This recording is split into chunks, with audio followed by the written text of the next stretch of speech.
যদি uric acid বেশি থাকে তাহলে আমরা কি খাবো আর কি খাবো না। আমি জানি এটা নিয়ে প্রচুর মানুষের মধ্যে বিভিন্ন বিভিন্ন মতামত রয়েছে, ধারণাও বিভিন্ন বিভিন্ন রয়েছে। 90% মানুষ এটাই জানে না যে ইউরিক অ্যাসিডের সমস্যা থাকলে অ্যাকচুয়ালি কোন কোন খাবারগুলো খাওয়া বারণ। অন্যদিকে তারা ডাক্তারবাবুর পরামর্শ ছাড়াই নিজে নিজে বেশ কিছু খাবার খাওয়া বন্ধ করে দেয়, ভাবে যে ইউরিক অ্যাসিড ঠিক হয়ে যাবে। আর যে খাবারগুলো অ্যাকচুয়ালি বন্ধ করা প্রয়োজন সেগুলো তারা দেদার খেয়ে চলে। ফলে ডায়েট তো কন্ট্রোল আপনি করলেন, কিন্তু আপনার ইউরিক অ্যাসিড আর কন্ট্রোল হবে না। তাই আজ আমি আপনাদের বলবো যে আপনার যদি ইউরিক অ্যাসিডের সমস্যা থাকে তাহলে কোন কোন খাবারগুলোতে আপনার স্ট্রিক্টলি না রয়েছে, অর্থাৎ কোনগুলো একেবারেই খাওয়া যাবে না, আর কি কি খাবার আমরা খেতে পারি। আমাদের মধ্যে যে ভ্রান্ত ধারণাগুলো আছে আজ আমি সেটা আপনাদেরকে বুঝিয়ে বলবো। তো প্রথমেই যে জিনিসটা বলবো যে ইউরিক অ্যাসিড আমাদের শরীরে বাড়ে কেন। প্রধান দুটো কারণ রয়েছে। এক, আমাদের শরীরে যদি বেশি ইউরিক অ্যাসিড তৈরি হয়, আর 2 নাম্বার যেটা সেটা হলো যে এই ইউরিক অ্যাসিড আমাদের মূত্রের মাধ্যমে বেরিয়ে যায় শরীর থেকে, সেটা যদি ঠিকভাবে বেরোতে না পারে।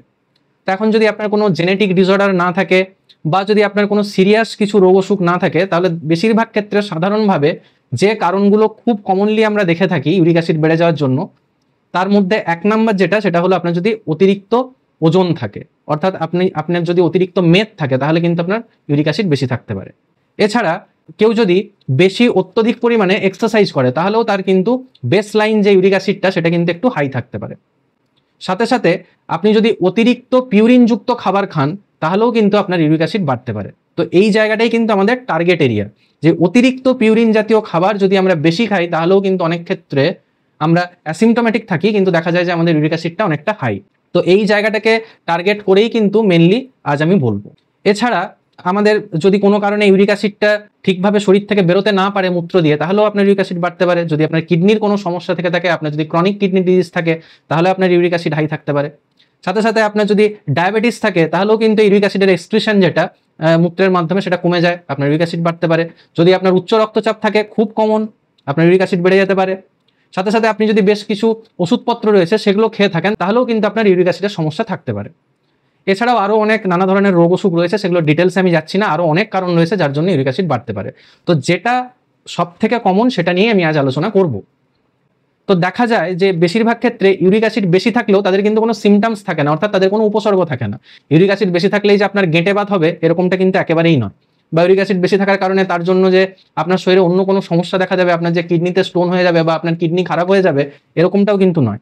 খুব কম মানুষের ক্ষেত্রেই কিন্তু এই ধরনের লক্ষণগুলো দেখা যায়। বেশিরভাগ মানুষ কিন্তু সিমটমস ফ্রি থাকে, তাদের নর্মালি দেখা যায় তাদের ব্লাড টেস্ট করলে যে ইউরিক অ্যাসিডটা একটু বেশি এসেছে। তো এখন কিছু কিছু জন এটা ভাবে যে ইউরিক অ্যাসিড বোধহয় একটু বেড়ে গেলেই আমাদের বোধহয় ওষুধপত্র খাওয়া স্টার্ট করতে হবে। না, সেটাও কিন্তু একেবারে নয়। ইউরিক অ্যাসিড যদি আপনার বেশি থাকে, তাহলে যদি আপনি অ্যাসিমটোমেটিক থাকেন, তাহলে কোন লেভেলের ওপরে ইউরিক অ্যাসিডটা গেলে আমাদের ট্রিটমেন্ট করা প্রয়োজন সেটা নিয়েও কিন্তু বিভিন্ন গাইডলাইনে বিভিন্ন কথা বলা আছে। তবে মোটামুটি ধরে রাখতে পারেন যে সেটা যদি 9-এর বেশি হয়, 9 মিলিগ্রাম পার ডেসিলিটারের বেশি হয়, তাহলে সাধারণভাবে ইউরিক অ্যাসিডের ট্রিটমেন্টের দরকার হতে পারে। কিন্তু আপনার ইউরিক অ্যাসিডটা নর্মাল থাকে হয়তো 7 অবধি, বা ফিমেল যারা পেশেন্ট তাদের ক্ষেত্রে একটু কম হয়, 5.8 5.9 এরকম হয় তাদের নর্মাল রেঞ্জটা।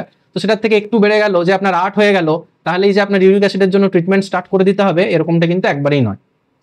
তো কিছু কিছু খাবার যদি আমরা কন্ট্রোল করতে পারি তাহলে আমাদের ইউরিক অ্যাসিডের সমস্যা কিন্তু অনেক ক্ষেত্রে ঠিক হয়ে যায়। তার মধ্যে প্রথম যে খাবারটা আসবে সেটা হলো অ্যালকোহল। যদি কারো অ্যালকোহল ইনটেকের হিস্ট্রি থাকে, যদি কেউ রেগুলার মদ্যপান করে থাকে, বিশেষ করে বিয়ার, সেটা কিন্তু সব থেকে বেশি ক্ষতিকারক আপনার এই ইউরিক অ্যাসিডের জন্য। তার সাথে সাথে যদি কেউ সুগারি ড্রিঙ্ক, অর্থাৎ কেউ অতিরিক্ত চিনিযুক্ত যদি পানীয় খায়, বিশেষ করে যেগুলো ফ্রুক্টোজ থাকে যে সমস্ত পানীয়ের মধ্যে, সেটাও কিন্তু ইউরিক অ্যাসিডের মাত্রাকে খুব বাড়িয়ে দেয়। তো সেই ধরনের কোনো ড্রিঙ্কস থেকেও কিন্তু সাবধান থাকতে হবে।